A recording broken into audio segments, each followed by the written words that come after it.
Hello, welcome to my channel. आज की कहानी माँ आखिरी सांस तक पानी के लिए तरसती रही और बेटी बस बिजी थी।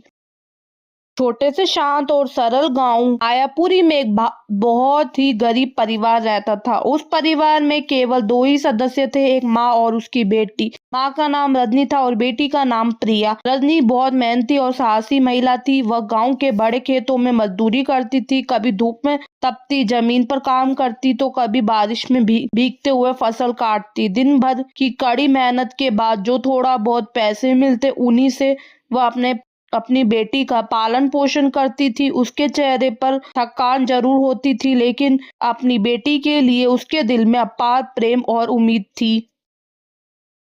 दिन अचानक रजनी की तबीयत बहुत अधिक खराब हो गई। सुबह से ही उसके शरीर में तेज बुखार था, सिर दर्द से फटा जा रहा था और कमजोरी इतनी बढ़ गई थी कि वह ठीक से खड़ी भी नहीं हो पा रही थी। रोज की तरह खेतों में मजदूरी करने जाने के बजाय वह मजबूरी में बिस्तर पर ही लेट गई। उसकी आंखों में दर्द और चेहरे पर थकान साफ दिखाई दे रही थी, लेकिन रजनी की हालत दिन प्रतिदिन और बिगड़ती जा रही थी। बुखार कम होने का नाम नहीं ले रहा था, शरीर की कमजोरी बढ़ती जा रही थी और वह ठीक बोल भी नहीं पा रही थी। ये सब देखकर प्रिया बहुत चिंतित और परेशान रहने लगी। उस समय उसे समझ नहीं आ रहा था कि वह क्या करे और कैसे अपनी माँ को ठीक करे। फिर भी उसने हिम्मत नहीं छोड़ी और पूरी श्रद्धा और प्यार से अपनी माँ की देखभाल करती रही।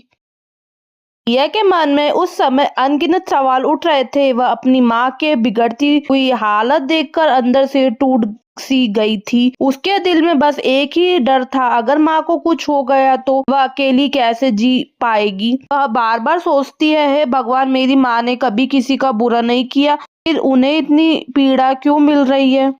को जब उसकी माँ गहरी कमजोरी के कारण सो जाती है, प्रिया चुपचाप उन पास खड़े भगवान से प्रार्थना करती है। उसकी आंखों से आंसू बहते रहते हैं और वह फिर फोल्ड हाथों से विनती करती है, हे भगवान, कृपा करके मेरी माँ को जल्द से ठीक कर दो। उनकी सारी बीमारी मुझ पर दे दो, पर उन्हें स्वस्थ कर दो। मैं उनके बिना एक पल भी नहीं रह सकती। उनके मन में डर, चिंता और एक पल भी नहीं रह सकती। उनके मन में डर, चिंता और असहायता का भाव था, लेकिन साथ ही विश्वास भी था कि भगवान उसकी सच्ची प्रार्थना जरूर सुनेगा। वह हर दिन पूरी श्रद्धा से प्रार्थना करती और अपनी माँ की सेवा में लगी रहती, इस उम्मीद में कि एक दिन उसकी माँ फिर से पहले की तरह स्वस्थ और मुस्कुराते हुई दिखाई देगी। जब रजनी की तबीयत बहुत ज्यादा बिगड़ गई तो प्रिया घबराकर उन्हें अस्पताल ले गई। रास्ते भर वो अपनी माँ के हाथ पकड़े हुए थी। जब वह अस्पताल पहुंची तो शायद माँ को सिर्फ पानी की जरूरत है या कमजोरी के कारण ऐसा हो रहा है। अस्पताल में डॉक्टर सुमित ने जांच की। कुछ देर बाद डॉक्टर सुमित ने गंभीर स्वर में बोला कि रजनी को निमोनिया हो गया है, संक्रमण काफी बढ़ चुका है और उनकी हालत नाजुक है। डॉक्टर सुमित ने रजनी को कहा कि वे पूरी कोशिश करेंगे, लेकिन उन्हें बचाना अब बहुत कठिन है। यह सुनते ही रिया के पैरों तले जमीन खिसक गई। उसकी आंखों में आंसू बहने लगे। वह अस्पताल में डॉक्टर सुमित खड़े थे और उसकी माँ सो रही थी और वह रोते हुए कह रही थी, है भगवान, मेरी माँ मेरे लिए देवी समान है। उन्होंने मुझे अकेले पाला है, हर दुख सहा है। उन्हें मुझसे दूर मत करना, मैं उनके बिना जी नहीं सकती। कि सारी तकलीफ मुझे दे दो, पर मेरी माँ को बचा लो। उसका दिल भय और दर्द से भरा हुआ था, लेकिन फिर भी उसके मन में एक छोटी सी उम्मीद थी, भगवान उसकी सच्ची प्रार्थना जरूर सुनेगा और उसकी माँ को स्वस्थ कर देगा। अस्पताल के बाहर प्रिया बहुत चिंतित थी। तभी अचानक उसके मोबाइल फोन की घंटी बजी। कांपते हाथों से उसने फोन उठाया। दूसरी ओर उसका एक परिचित व्यक्ति था जिसने रजनी की तबीयत के बारे में पूछा। प्रिया की आवाज भय से भर गई थी। फोन पर अपनी माँ की स्थिति बताते हुए चिंता में थी। उसने धीमी और दुखी स्वर में कहा, माँ की हालत बहुत नाजुक है। डॉक्टर सुमित ने बताया है कि उन्हें निमोनिया हो गया है और संक्रमण काफी बढ़ चुका है। वे उन्हें बचाने की पूरी कोशिश कर रहे हैं, लेकिन स्थिति गंभीर है।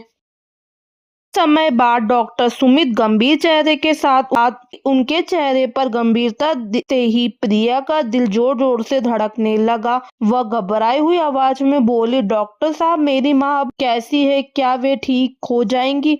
डॉक्टर ने धीमी और दुखी स्वर में कहा, हमने पूरी कोशिश की, लेकिन हमें अफसोस है कि आपकी माँ अब इस दुनिया में नहीं रही। यह सुनते ही प्रिया के कानों को जैसे विश्वास ही नहीं हुआ। उसे लगा जैसे किसी ने उसके पैरों तले से जमीन खींच ली हो। उसकी आंखें नम हो गई और आंसू अनियंत्रित होकर बहने लगे। उसके मन में एक ही बात बार बार गूंज रही थी, अब मैं किसके सहारे जीऊंगी? उसे अपनी माँ की बातें, उनकी मुस्कान, उनका स्नेह और उनका त्याग सब कुछ याद आने लगा। हमें कई महत्वपूर्ण बातें सीखने को मिलती है। माँ का प्यार सबसे बड़ा होता है और वह अपने बच्चों के लिए कुछ भी करने को तैयार रहती है। रजनी ने अपनी बेटी के लिए अपनी जान तक दे दी।